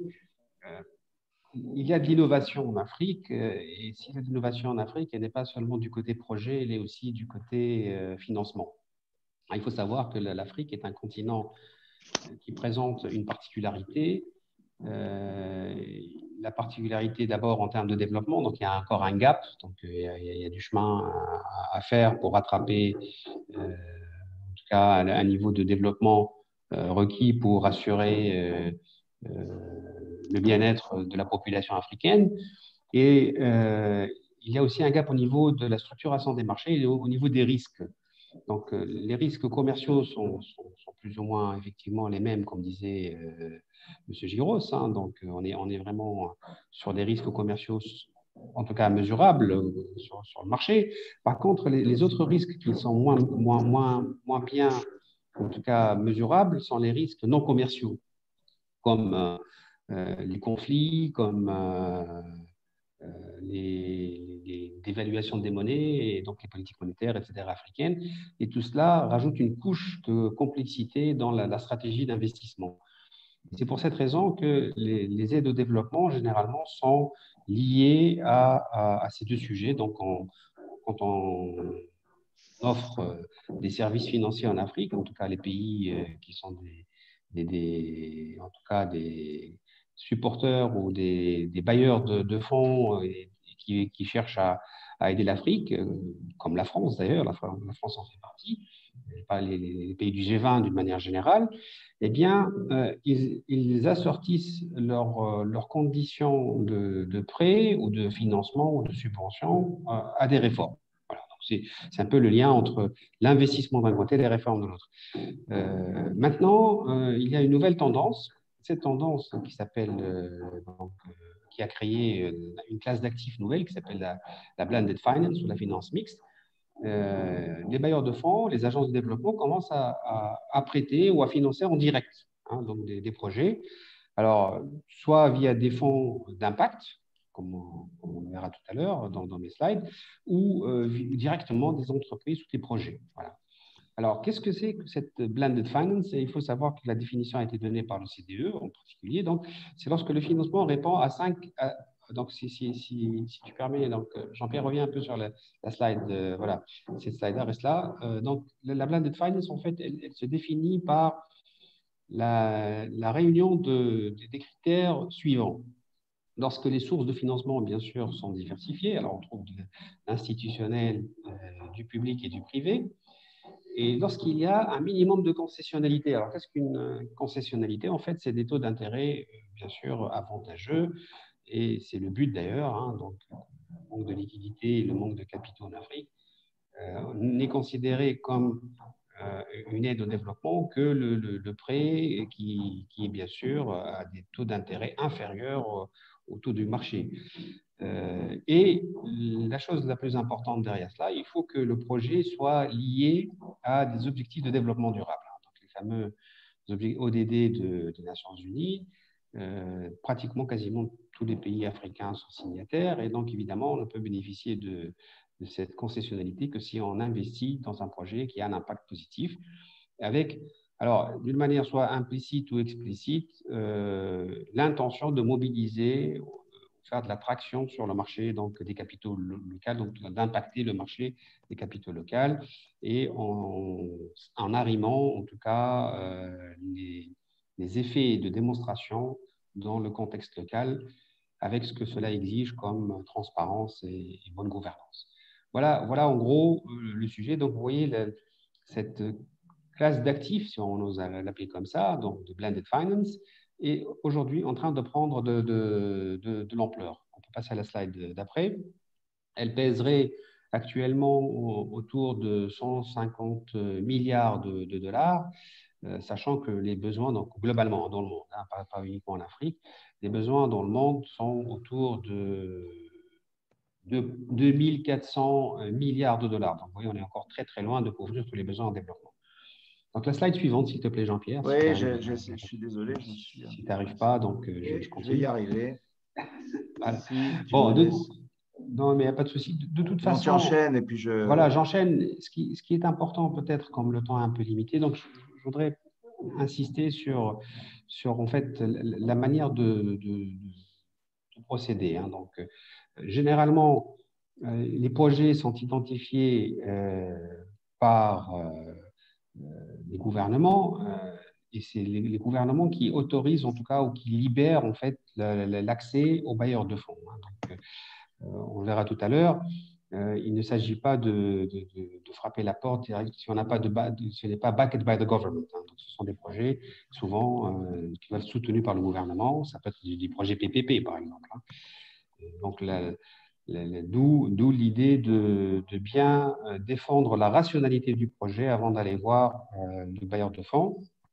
Et la tendance maintenant sur des projets qui sont soutenus par le privé, en tout cas des propositions spontanées, hein, qui peuvent être effectivement des projets dans l'énergie, dans le domaine de l'énergie, ça peut être aussi même dans le domaine des mines, hein, et du pétrole, dans la mesure où on explique qu'il y a une relation avec les ODD, eh bien le montage doit faire valoir cette innovation quelque part dans le montage avec l'impact, la mesure de l'impact positif. Alors la mesure de l'impact est toujours très complexe, parce que d'abord, les référentiels ne sont pas bien connus, ne sont pas bien maîtrisés, en tout cas pas par le secteur privé. Donc, c'est peut-être là un travail qu'on devrait faire au niveau déjà des organisations intermédiaires, peut-être au niveau du CIAN aussi, hein, donc expliquer comment faire des rapports d'impact. Et ça peut être aussi fait en amont, donc pour préparer les business plans à soumettre aux bailleurs du fonds. Et lorsqu'il y a un alignement entre les visions, les stratégies et surtout l'ancrage dans le contexte local, là, on peut effectivement trouver des bailleurs de fonds. Alors, je vais parler, par exemple, des stratégies, alors qui peuvent être très différentes. Hein. Lorsqu'on s'adresse à la Banque européenne d'investissement, qui a aussi une politique d'accompagnement, en tout cas des projets qui sont dans le domaine du changement climatique et de l'énergie renouvelable, eh bien, l'intérêt du projet doit être non seulement soutenu par un pays bénéficiaire, mais il doit être aligné aussi avec la stratégie ou la vision européenne, hein, du sujet. Donc, c'est un niveau, c'est une couche aussi supplémentaire de contraintes. Donc, on doit montrer comment il y a un alignement entre la stratégie locale et globale et européenne en particulier, ce qui peut ne pas être très aisé. Par contre, la Banque européenne de développement, la EBRD, elle est beaucoup plus flexible. Hein. Donc là, dans ma slide d'après, donc j'explique un peu, ou je montre ce que fait la BIRD en Égypte, hein, où elle est en train aujourd'hui de supporter ou d'appuyer ou de financer en tout cas le secteur oil and gas directement avec du financement sur ce qu'on appelle l'efficience énergétique. Hein. Donc c'est pour réduire aussi l'empreinte carbone et réduire les émissions en tout cas carbone. Donc vous voyez, ça rentre vraiment en direct dans ce qui a été dit précédemment. Et le troisième exemple concerne la KfW. Donc, la KfW, c'est un groupe, c'est l'équivalent de l'AFD, hein, c'est l'agence allemande de développement, qui a une filiale qui s'appelle DEG. Et autant la KfW en tant que structure, hein, c'est une banque d'investissement fédérale qui appuie directement les gouvernements, elle ne traite qu'avec les gouvernements, autant sa filiale DEG opère avec le secteur privé sur des tickets compris entre 10 millions et 30 millions d'euros. Et elle peut le faire soit en dette, soit en equity, soit via des fonds ou sans passer par des fonds. Donc, tout est ouvert et c'est peut-être une piste assez intéressante. Je la cite ici comme exemple parce que je trouve qu'ils ont pris un peu de l'avance sur tout le monde en tant qu'agence de développement. Ça peut être assez intéressant de les approcher. Maintenant, bien sûr, restons aussi réalistes. Hein. Ce n'est pas des projets, c'est pas comme aller voir son banquier dans le quartier. Hein. Donc, on ne lève pas ça en arrivant avec un business plan et en justifiant un peu la rationalité du projet. Il y a toujours des allers-retours. Le système de décision, en tout cas le decision-making process, est très, très lent. Donc, c'est des projets qui nécessitent d'avoir le souffle lent. Donc, quand on veut faire une levée de fonds avec des institutionnels, prendre en compte que ça met des mois, voire des années pour aboutir. Donc, entre une année et 2 ans, c'est courant. Voilà. Est-ce qu'on peut conclure là? C'est bon? Absolument. C'était ma conclusion. Merci beaucoup, Mander. Donc, je ne sais pas si Géu Ndoumi est avec nous. Bon, il devait intervenir, il est au Cameroun en fait, il devait intervenir sur les financements structurés et apparemment, il n'a pas réussi à se connecter, très, très gros problèmes de connexion là où il est. Donc écoutez, ce que je vous propose là, c'est de terminer très rapidement avec l'illustration de Charles. Vraiment, Charles, en 2 minutes, si tu veux bien, pour qu'on puisse prendre quelques questions, sachant qu'il y a certaines personnes qui ont des contraintes, en particulier Céline Braconnier et puis Agnès Rémignac qui ont des contraintes à midi. Donc, qu'on ait le temps quand même, s'il y a des questions qui les concernent, qu'on puisse les citer. Vas-y, Charles, si tu veux bien, pour donc cette illustration du financement de l'innovation low-tech en Afrique. Vous m'entendez? Absolument, on t'entend. Super. Donc, rapidement, j'ai juste partagé un slide vite fait qui montre un exemple. Donc, il s'agit de la Guinée. C'est moi qui ai la main, là. Tu veux la main? Oui, volontiers. D'accord. OK.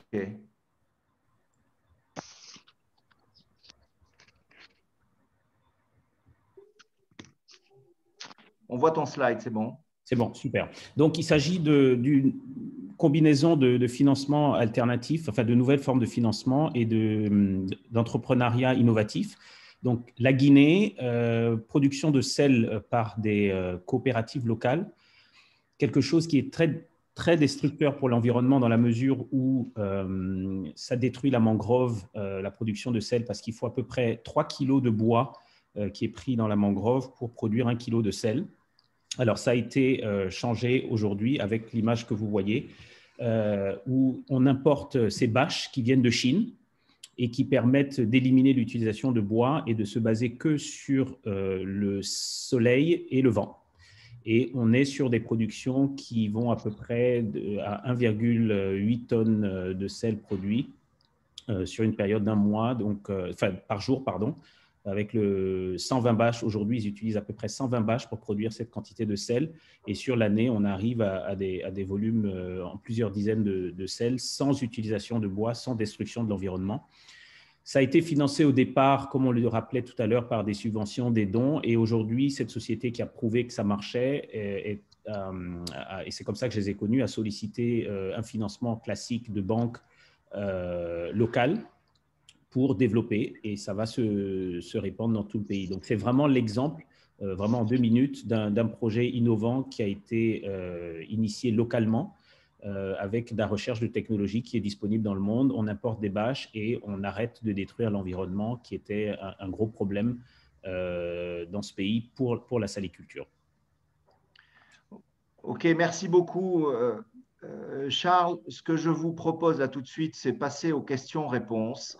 Avec une première question, et je vais aller dans le chat, où il y a donc une première question qui avait été posée au tout début par Dominique, donc sur le projet stratégique gazoduc national Sénégal. Donc, qui relie les champs aux centrales électriques, donc sous le contrôle d'entreprises américaines. Donc, est-ce justement question qu'il pose uniquement sous contrôle d'entreprises américaines type USTDA et Francis? Et du coup, première question. Et puis ensuite, deuxième question, quelle stratégie, quel appui pour les entreprises françaises? Comment peut-on être présent? Qui veut répondre à la question? Peut-être Jean-Louis sur le Sénégal, tu as cette information? Oui, alors j'ai un début de réponse. Il y a effectivement un financement américain à hauteur de 2 millions d'euros pour faire une étude de faisabilité du pipe, du gazoduc qui va relier les champs de production vers les gros utilisateurs, typiquement les centrales thermiques et cimenteries, etc., l'industrie.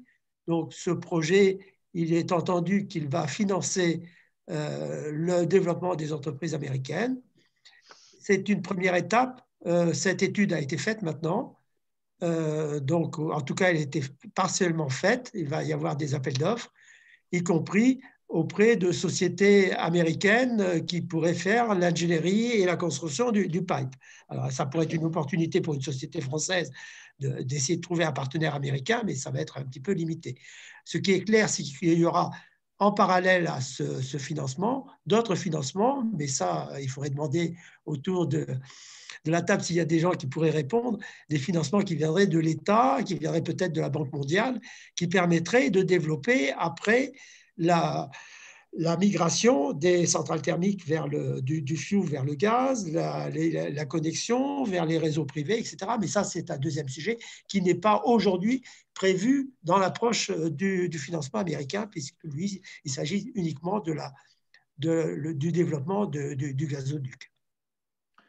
Alors, moi j'avais peut-être aussi une question là à Dominique. Quand on parle de l'appui, c'est l'appui financier en fait dans ta question, ou alors c'est l'appui aussi, je dirais, de type stratégique et accès au marché? Si Dominique est avec nous. Tu es sorti ou là, tu es sorti? Donc, il n'a pas entendu ma question. Donc, peu importe, on essaiera on peut peut-être essayer de lui répondre aussi sur le plan financier. Imaginons que sa question soit plus l'appui financier, l'appui financement. Est-ce que, à part en complément de ce qu'a dit Jean-Louis, est-ce que Étienne, peut-être vous voulez compléter quand on est un cabinet de conseil et qu'on a une expertise, finalement, aujourd'hui, la solution en termes de financement, si on veut se développer, c'est quoi? C'est BPI, c'est parler à son banquier, vous voyez? Je crois que non, il ne faut pas aller voir que le banquier. Je pense qu'il faut prendre soit un cabinet de conseil, soit aller voir aussi, en tout cas si vous êtes français, des organismes d'aide aux entreprises que peuvent être Business France, par exemple, ou Expertise France. Ils peuvent aider, dans les montages. Il ne faut pas aussi oublier BPI France, qui est assez actif et qui donne un certain nombre de solutions en général. Mais je pense qu'effectivement, il faut aller regarder tous ces gens-là. Il ne faut pas aussi oublier un autre acteur dont on n'a pas beaucoup parlé, mais il y en a beaucoup, et notamment dans le domaine des infrastructures en Afrique, c'est les fonds d'investissement. Il y en a de plus en plus. Alors, le problème des fonds d'investissement, c'est qu'ils ont évidemment leur mode de fonctionnement. Ils sont limités en général à quelques pays, ou en tout cas à quelques zones continentales. Et deuxièmement, ils ont assez souvent un problème de taille. C'est-à-dire qu'ils sont assez stricts dans la taille de l'investissement. Et en général, c'est assez important, plusieurs dizaines de millions. Et nous, au CIAN, on voit bien que beaucoup, notamment dans les projets off-grid, il y a des investissements qui sont assez minimes en taille et qui n'arrivent pas à trouver les fonds qui vont bien. Le seul qui finance des petits investissements en equity ou en prêt d'ailleurs, c'est le fonds IEP de Jean-Michel Severino. Mais autrement, il y a effectivement beaucoup de fonds. D'abord, beaucoup d'anglo-saxons, mais en France aussi, il y a des fonds entre la Caisse des dépôts et consignations, entre l'AFD, il y a Amétis Finance, enfin, il y en a beaucoup. Et donc, ça mérite effectivement d'aller voir les spécialistes pour faire le relevé de tout ça et trouver sa place dans tout ce cheminement. J'ai une question à poser à Étienne à nouveau. Étienne, dans votre présentation, vous avez dit que les investissements, les financements des gros projets étaient à hauteur de 20% réservés aux ONG. Est-ce que des associations comme Evolène ou l'ACP pourraient se présenter et dans quelles conditions leur proposition pourrait être validée? Oui, je pense que oui. Il y a, puisqu'on est entre nous, il y a malheureusement un peu de doctrine qui est un petit peu sévère là-dedans, en ce sens que les bailleurs de fonds, qui en gros dispensent de l'argent public, n'aiment pas prêter au secteur privé parce que le secteur privé cherche à faire du bénéfice. Voilà, c'est tout, pour appeler un chat un chat. Et alors que nous, notre thèse, c'est évidemment de dire que les entreprises, elles sont aussi bien à même que les autres de faire du développement. Et si à la fin de la journée, elles gagnent de l'argent, ben, c'est tant mieux et ça ne gêne personne. Voilà. Mais c'est quand même un sujet. Alors, le 20%, il n'est même pas garanti partout. Hein. C'est un grand maximum. Et je parle de ça sur les dons et les subventions. Les financements, c'est différent. Les financements peuvent aller aux entreprises. Mais je parle des dons et des subventions. Je peux vous donner 2 chiffres quand même, que vous devez connaître. Mais la France donne en subvention à l'Afrique, grosso modo, via le véhicule qu'est l'AFD, à peu près 300 millions d'euros par an à l'Afrique. 300 millions. Et là-dedans, il y a selon les cas, entre 10 et 15% qui vont aux ONG. C'est-à-dire, ce n'est pas beaucoup, vous voyez, 25 à 30 millions. Et en gros, il n'y a rien pour les entreprises privées. Donc ça, c'est le premier chiffre que je vais donner. Le deuxième, c'est les financements par dons et subventions de l'Union européenne qui se matérialisent par le FED, le Fonds européen de développement, le FED, qui en général s'étale sur 6 ans. Donc là, on est au 6e ou 7e FED, je crois, qui va être voté, et qui va commencer en 2021. Et on ne connaît pas encore exactement le montant, mais qui va se situer entre 30 et 40 milliards. Je répète, 30 à 40 milliards d'euros sur 6 ans en dons et en subventions pures, sèches. Donc, c'est quand même beaucoup, beaucoup d'argent pour l'Afrique.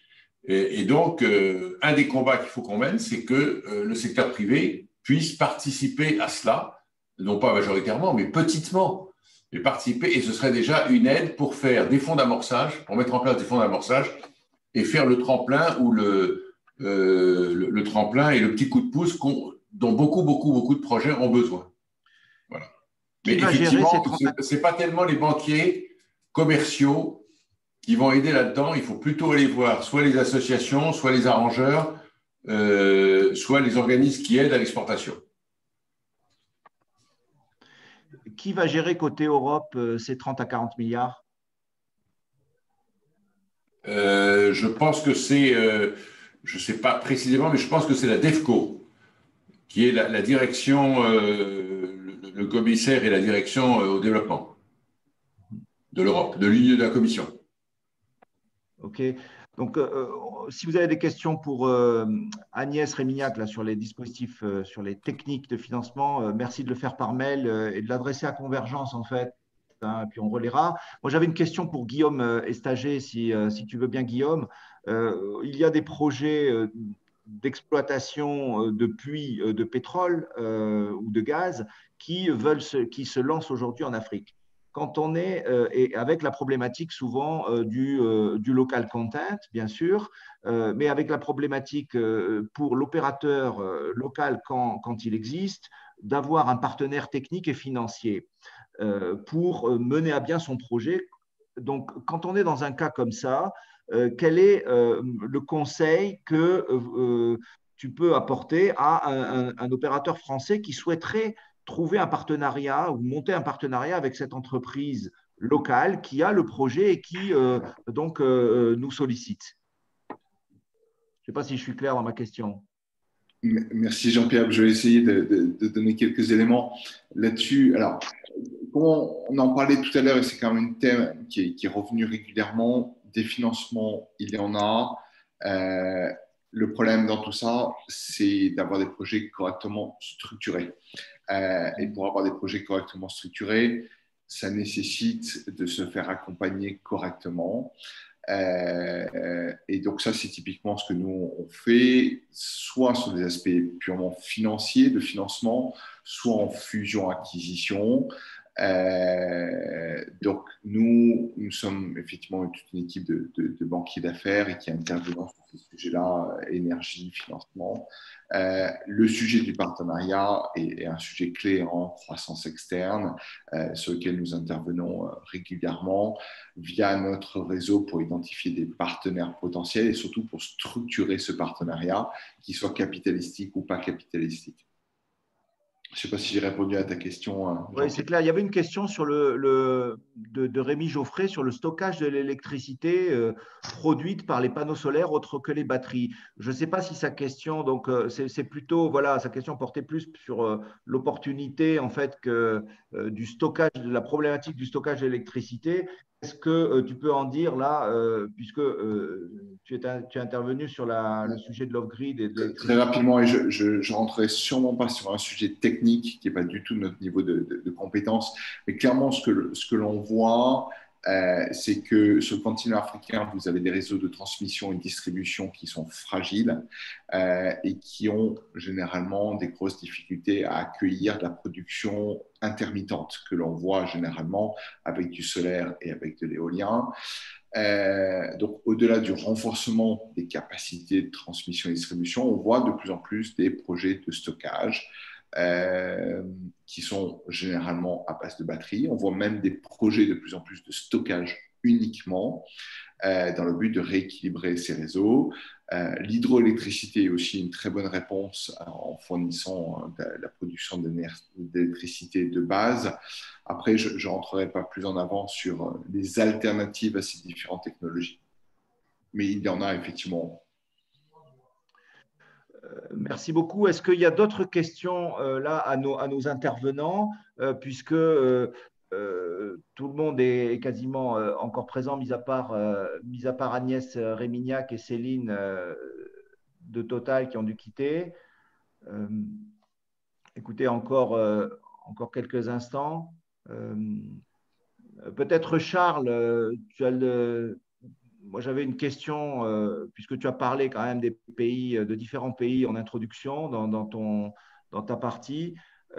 Quel est si tu avais deux pays à conseiller aujourd'hui aux sociétés de la supply chain internationale, européenne ou même africaine, qui s'intéressent et qui veulent aujourd'hui se positionner sur les projets mine énergie en Afrique, sur quel pays tu leur recommanderais d'aller en priorité? Très clairement, Sénégal en numéro 1 et Guinée en numéro 2. Sénégal sur le plan gaz et pétrole, parce qu'il y a une vraie réflexion au niveau étatique. Je le rappelais tout à l'heure, le gouvernement a créé une nouvelle structure, a nommé un conseiller qui est un jeune polytechnicien, formé aussi également à l'IFP, qui a une petite équipe rattachée directement à la présidence et qui travaille sur la vision de l'intégration de ce projet au niveau local. Donc, ça intègre effectivement les sociétés étrangères qui sont prêtes à travailler avec le Sénégal.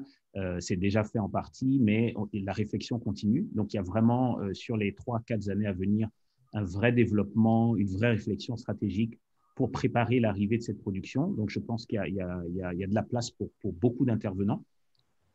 Et sur la Guinée, au niveau minier, il y a énormément, j'ai reçu hier d'un contact là-bas la liste de toutes les sociétés minières installées, il y en a peut-être une trentaine, et elles ont toutes besoin de relais à tous les niveaux, que ce soit au niveau sous-traitance, au niveau partenaire local, au niveau de compétences techniques qu'elles n'ont pas forcément, au niveau du supply, au niveau de la distribution, au niveau de la logistique portuaire, de déchargement, d'extraction, de transport. Ces deux pays qui ont des perspectives vraiment très importantes sur les années à venir de développement de production au niveau pétrole, au niveau gaz, au niveau minier. C'est vraiment deux pays que j'invite les participants et tous ceux. Enfin, il y en a d'autres, mais si je dois en choisir deux, je choisirais ces deux-là. Pour les raisons. Le Nigeria, non. Alors, le Nigeria, si, mais le Nigeria, c'est déjà, c'est pas francophone, donc on est sur une plateforme quand même française, donc c'est moins évident. C'est un pays, je dirais, qui n'est pas forcément pour les non-initiés. Donc, je commencerai avec des pays peut-être un peu plus faciles, à mon avis. Ceux qui connaissent et qui y sont déjà ou qui ont un accès, why not? C'est pas avec ce pays-là que je commencerai. Mais les opportunités existent également. Mais l'accès me paraît moins évident pour des structures soit francophones, soit qui n'ont pas encore fait leur baptême de feu en Afrique. J'ai une question pour Étienne Giros. Étienne, moi j'ai un credo, c'est le partenariat Nord-Sud. et notamment les partenariats d'entreprise. Est-ce que vous pensez aujourd'hui que c'est ça qu'il faut pour réussir, notamment en Afrique? Et est-ce que vous pensez que les entreprises françaises et africaines doivent être accompagnées sur le sujet? Je pense que c'est une condition non pas indispensable, mais très importante. C'est-à-dire trouver un partenaire local. Après, à l'investisseur de décider s'il doit être petit minoritaire, gros minoritaire, à égalité. Enfin, mais il faut trouver un partenaire local et qui va servir à deux choses. D'abord, remplir les obligations de local content. Ça, c'est important. Et deuxièmement, ouvrir les yeux et nous aider à trouver notre place dans le pays. C'est-à-dire connaître les relations commerciales, quel est le climat des affaires dans le pays, guider l'investisseur au milieu des interlocuteurs. Tout le monde n'est pas toujours ou recommandable ou de très bonne qualité. Et donc, si vous avez un bon partenaire, il va vous faire gagner un temps précieux et peut-être vous éviter les ennuis. Et enfin, il peut vous ouvrir les portes au niveau de l'administration et du politique, parce que ça reste quand même encore assez prégnant dans ces pays-là, beaucoup plus qu'ici au Nord. Et donc, oui, un partenaire local est absolument nécessaire, je pense. La difficulté, c'est de trouver un bon. Ça. Et ça, vous pouvez aller voir quand même le service des ambassades et les conseillers du commerce extérieur de la France. Moi, c'est le conseil que je donnerai, et les chambres de commerce aussi, pour vous donner un peu le sentiment sur les bons. Et puis, la deuxième chose, quand même, je le dis parce que c'est souvent un sujet, le partenaire, en général, nous, on aime bien, en tout cas, le faire payer, c'est-à-dire qu'il paye sa part. Ça n'est pas toujours dans les mœurs, donc sachez simplement aussi qu'au moment où vous signez le partenariat, s'il faut entrer dans le capital, il y a une question financière qui va se poser. Je rebondis, on est aussi en complément des acteurs que vous avez cités, qui sont des acteurs publics, hein, souvent. Nous, Convergence et notre réseau de partenaires dont on trouve des associations professionnelles et des chambres de commerce, notamment sur l'Afrique, aussi en mesure parfois d'apporter des réponses, hein, sur la recherche de partenaires et la qualification des partenaires. Maintenant, est-ce que sur la question du financement, vous parliez des fonds d'investissement tout à l'heure, là, bon, je dirais, vous, Étienne, hein, Mander aussi, mais je crois qu'il a dû partir. Est-ce qu'aujourd'hui, il y a une bonne information sur ces fonds d'investissement, d'après vous, auprès des entreprises qui doivent les utiliser? Ou est-ce qu'il y a un travail encore qui est à faire de communication, d'explication? Donc, point de vue, ce n'est pas encore très ancré dans les pratiques. Oui, non, je pense que ça va à peu près. Le problème, c'est qu'il faut simplement les identifier et puis aller les voir. Alors, il y a une association qui s'appelle, qui était dirigée dans le temps par Hervé Schrick. Je ne sais pas si ça vous parle. C'était l'AFIC, je crois, l'association financière. Si quelqu'un est intéressé, il pourra me le demander, je vais lui retrouver le nom, mais c'est une association qui regroupe tous les fonds d'investissement français. Et donc, elle pourra vous dire le champ d'action sectoriel, les pays qui les intéressent et surtout la taille. Je répète que le premier obstacle, en général, c'est la taille. Voilà. Parce qu'ils ont des créneaux assez stricts. Alors, soit c'est très gros, soit c'est tout petit, mais il y en a très peu, soit c'est tout petit, soit c'est milieu, mais après, vous avez la question du secteur et du pays. Mais Hervé, je pense que c'est la FIC. Oui. Comment elle s'appelle? Oui, maintenant, ça s'appelle Africa Finance Afrique, je crois. Ça a changé de nom. Mais si vous êtes intéressé, je pourrais vous le retrouver. Oui, avec plaisir, Étienne. Je vous contacterai pour ça, moi. Bien, Jean-Louis, veux-tu peut-être compléter, rajouter quelque chose là avant qu'on clôture, puisqu'on s'achemine, je dirais, vers la fin. On a déjà dépassé notre horaire. Oui, moi, ce que je veux dire, c'est que je suis très, très heureux qu'on ait pu avoir des experts financiers sur des sujets pour lesquels les problèmes auxquels nous sommes confrontés, évidemment, passent aussi par la finance. Et un certain nombre d'entreprises, parmi les entreprises autour de nous, de la situation internationale. Je ne suis pas convaincu qu'on ait trouvé des réponses à toutes les questions. Je ne sais pas très bien comment on pourrait avancer d'une façon plus spécifique, peut-être plus personnelle. Évidemment, l'association peut relayer les problèmes que rencontrent les uns et les autres, et essayer de trouver des voies. Je ne manquerai pas de continuer à contacter les experts qui sont autour de la table pour leur demander leur coopération. Je vais moi-même poursuivre le chemin que j'ai évoqué de financement des associations. Je pense que ça fait partie de notre objectif, en tout cas de notre mission, d'aider les membres, ou les membres présents ou futurs, ou proches des membres, à trouver des solutions dans les problèmes classiques importants que nous rencontrons aujourd'hui dans le domaine pétrole et gaz d'abord. Et c'est vrai que l'AFD qui a été mentionnée aujourd'hui ne s'intéresse pas du tout aux problèmes rencontrés par les sociétés pétrolières. Donc, c'est une fin de non-recevoir. Et ça, on en a parlé un petit peu tout à l'heure. Il y a sans doute d'autres voies qu'il va falloir explorer. Je pense qu'il y aura une suite à ce séminaire qui était très intéressant. Ne soyez pas trop déçus qu'on n'ait pas trouvé des solutions aux problèmes spécifiques. D'abord parce qu'on ne connaît pas vos problèmes spécifiques. Donc, ce serait peut-être important d'en parler. Et puis aussi parce que le sujet est très compliqué et il faut avancer par étapes.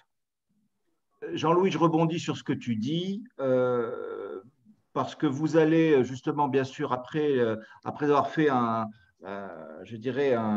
d'avoir balayé l'ensemble des dispositifs, des solutions, des techniques à notre disposition, il faut rentrer dans le détail et c'est comme ça que ça se passe. Donc, vous recevrez, après ce webinaire, un replay avec aussi un questionnaire d'évaluation et aussi, je dirais, de suivi dans lequel vous pourrez exprimer vos attentes ou vos besoins ou vos questionnements.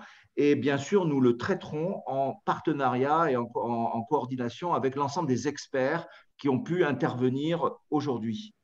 Jean-Pierre, oui. Jean-Pierre, c'est Étienne. Oui. J'ai retrouvé le nom de l'ex-AFIP, l'association financière des fonds d'investissement. Aujourd'hui, ça s'appelle France Invest. Ah, d'accord, ok. Ben, France Invest. France Invest. Donc, et là, à mon avis, il regroupe tous les fonds. Et la question que vous posiez tout à l'heure, je recommanderais, si vous avez une question, d'aller vous adresser à France Invest. Ok, ben, très bien, merci beaucoup. Voilà. Jean-Pierre, est-ce que tu peux parler du réseau de communication qu'on peut utiliser avec Convergence, qui serait sans doute un bon point un bon mode pour continuer à discuter entre nous?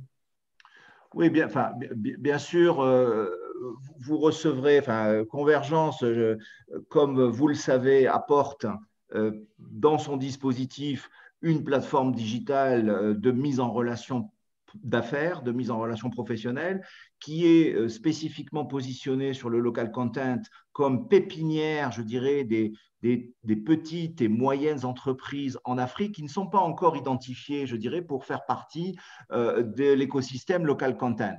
Donc, ça permet, je dirais, notamment à tous les acteurs du secteur, si vous voulez, de nous utiliser comme quelque part un outil relationnel pour faire émerger des entreprises qui aujourd'hui n'ont pas droit à la parole ou ne sont pas visibles. Vous voyez, donc ça, c'est évidemment un outil pertinent qui a déjà été proposé et qui est proposé aujourd'hui dans plusieurs pays africains. Et ça, bien sûr, Convergence et avec Jean-Louis Gaillard et l'ACP, on propose des solutions, je dirais, autour de cet outil-là et qui vont permettre évidemment la valorisation des expertises à la fois africaines mais aussi européennes qui veulent se positionner sur ce secteur. Et aujourd'hui, d'ailleurs, Jean-Louis, on avait un petit souci, on ne pouvait pas cocher la case oil and gas. C'est opérationnel aujourd'hui sur Convergence. Du coup, on peut tout à fait s'identifier comme faisant partie de ce secteur-là. Donc, voilà, on est tout à fait on peut y aller. Et puis, bien sûr, il y a la partie ensuite accompagnement et conseil, notamment sur l'accès au marché et, et les accès, je dirais, au financement avec nos partenaires. C'est-à-dire que nous, on va être là pour faciliter, je dirais, l'accès à des opportunités, je dirais, notamment en Afrique, de besoins de financement sur des projets concrets. Et puis, on va, avec des experts dont parmi certains sont intervenus aujourd'hui, trouver les solutions de financement et les montages adéquats. Donc, voilà, Convergence agira au niveau de la plateforme technique relationnelle et aussi au niveau des services d'accompagnement. Vous retrouverez tout ça dans le mail, dans un mail que vous allez recevoir et où vous aurez donc le replay, le document support de ce webinaire et notre fameux questionnaire. Merci de le remplir si vous voulez, sans attendre trop longtemps, puisque quand c'est chaud, c'est mieux. Et puis, on vous donne rendez-vous très prochainement pour un autre événement et vous en aurez l'information dans quelques temps. Merci à vous tous, merci à nos intervenants, merci à Charles, merci à vous Étienne, merci Jean-Louis, merci à Monder, Agnès et Céline qui nous ont quittés. Et puis, merci à GU s'il m'entend. Merci à Guillaume, pardon, que je n'ai pas cité. Et puis, merci à GU Ndoumi qui interviendra une prochaine fois. Merci à tous, à très bientôt et très bonne journée. Au revoir et à bientôt. Merci aussi au panel d'intervenants, c'était très intéressant. Et merci à tous ceux qui nous suivent régulièrement dans notre cheminement. Merci beaucoup. Au revoir à tout le monde. Au revoir. Au revoir, bonne journée. Au revoir. Au revoir. C'était très bien. Au revoir. Au revoir.